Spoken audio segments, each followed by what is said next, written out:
pretty lies, look me in the face, tell me that you love me, even if it's fake. Hello everyone, welcome back to my channel commerce with Anjali Talwar. So हमने जो chapter start किया हुआ है government budget, right, ये क्या हो जाता है इसको, गवर्नमेंट बजट का जो हमने चैप्टर स्टार्ट किया हुआ है उसमें हमने बजट रिसिप्ट के बारे में पढ़ लिया था। तो आज जो हम नेक्स्ट टॉपिक करने वाले हैं वो है बजट एक्सपेंडिचर, है ना। तो आपको ये याद होगा, राइट, ये हमने लास्ट क्लासेस में बहुत जो क्लासेस की दोनों में पढ़ा कि गवर्नमेंट बजट क्या होता है। आगे वो दो पार्ट्स में डिवाइडेड होता है, रिसिप्ट एंड एक्सपेंडिचर, जिसमें से ये रिसिप्ट साइड का टॉपिक हम लास्ट क्लास में सारा कवर कर चुके हैं।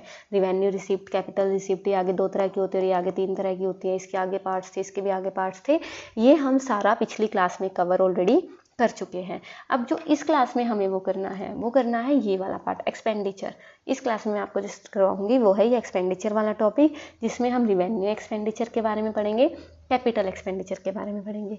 इसके अलावा एक्सपेंडिचर को दो और पार्ट्स में डिवाइड किया जाता है, जो कि है कुछ होते हैं प्लान्ड एक्सपेंडिचर और कुछ होते हैं नॉन प्लान्ड। तो इन चारों को हम इस क्लास में कवर करने वाले हैं। तो मुझे एक बात बताओ, मैंने आपको बताया था रिवेन्यू वर्ड जहाँ भी आ जाए वहाँ पे मतलब क्या है कि गवर्नमेंट की एसेट लाइबिलिटी पे कोई फ़र्क नहीं पड़ेगा, और कैपिटल वर्ड जहाँ भी आ जाए गवर्नमेंट की एसेट लाइबिलिटी पे फ़र्क पड़ेगा। ये चीज़ याद है ना। चलो इसको स्टार्ट करते हैं। सो जो बजट एक्सपेंडिचर है वो होता है estimated expenditure of the government during the fiscal year. So budget receipt की तरह बजट एक्सपेंडिचर भी दो पार्ट्स में डिवाइडेड है, revenue expenditure and capital expenditure.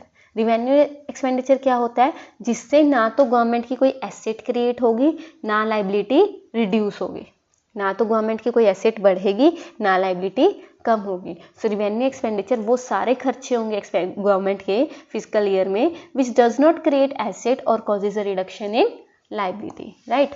तो अब मुझे बताओ रिवेन्यू एक्सपेंडिचर क्या होगा जिससे ना तो एसेट या लाइबिलिटी पे फर्क ना पड़े। तो जो वेजेस सैलरीज दी जा रही हैं, कोई इंटरेस्ट पेमेंट हो रही है, कोई सब्सिडी दी जा रही है, या कोई डिफेंस, अच्छा ये डिफेंस परचेजेस वाला याद रखना, राइट, क्योंकि बच्चों को लगता है कि डिफेंस परचेजेस से एसेट बनती है। डिफेंस परचेजेस से एसेट नहीं बनती, ये रिवेन्यू रिसिप्ट उसमें एक्सपेंडिचर में आता है, ठीक है।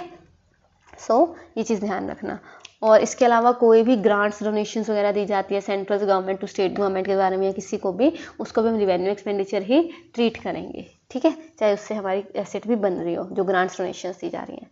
उसके अलावा कैपिटल एक्सपेंडिचर, कैपिटल एक्सपेंडिचर क्या होता है, जिससे एसेट लाइबिलिटी पे फर्क पड़ेगा, या तो उससे एसेट इंक्रीज होगी। अब मुझे एक बात बताओ, एक्सपेंडिचर खर्चा कर रहे हैं तो या तो हमारी एसेट बढ़ेगी या हमारी लाइबिलिटी डिक्रीज होगी, लोन रीपे कर रहे हैं तो या it creates asset for the government या लाइबिलिटी डिक्रीज करेगी। सो कैपिटल एक्सपेंडिचर वो सारे एस्टिमेटेड एक्सपेंडिचर है गवर्नमेंट के फिजिकल ईयर में जिससे या तो एसेट बढ़ेगी गवर्नमेंट की या लाइबिलिटी कम होगी। लाइक उसने कोई लैंड एंड बिल्डिंग खरीद ली, मशीनरी खरीद ली, इक्विपमेंट खरीद ली तो एसेट बन रही है। किसी कंपनी के शेयर्स खरीद लिए तो इन्वेस्टमेंट है। लोन सेंट्रल गवर्नमेंट दे दिया स्टेट गवर्नमेंट को तो ये भी एसेट है हमारी, है ना। तो ये चीज़ें क्या है हमारी उसकी एक्सपेंडिचर, कौन से वाली, कैपिटल वाली। ईजी है, ये तो बिल्कुल ईजी था, इसके आगे कोई पॉइंट्स नहीं थे, सिंपल सा है, इसके एग्जांपल्स याद रखने हैं बस। इसके अलावा इसको दो पार्ट्स में बांटते हैं, क्या, planned expenditure and non planned.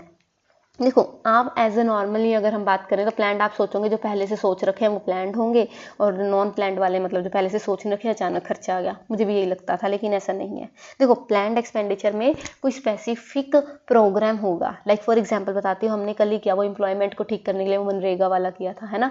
तो ऐसे जो स्पेसिफिक प्रोग्राम्स के लिए खर्चा किया जा रहा है वो प्लान्ड एक्सपेंडिचर में आएगा, समझ आई। और बाकी सारे खर्चे जो नॉर्मल हैं like law and order, defence, अच्छा सैलरी वेजेस, अब आप तो सोचोगे ना सैलरी वेजेस प्लान में आएंगे, ऑब्वियसली पहले पता है, लेकिन नहीं, वो किसी भी स्कीम का पार्ट नहीं है, वो नॉर्मल खर्चा है तो वो नॉन प्लान्ड में आएगा, ये ध्यान रखना। सो अगर मैं बात करूँ planned expenditure which relates to specific plans and programmes of the development, या सेंट्रल गवर्नमेंट स्टेट गवर्नमेंट को कोई असिस्टेंस देती है उसके लिए, राइट, कोई स्पेशल प्रोग्राम के लिए। और नॉन प्लान्ड बाकी सारे एक्सपेंडिचर जो बचे प्लान एक्सपेंडिचर के अलावा वो सारे नॉन प्लान्ड में आ जाएंगे, ठीक है, like law and order, defence, subsidy, ये सारे।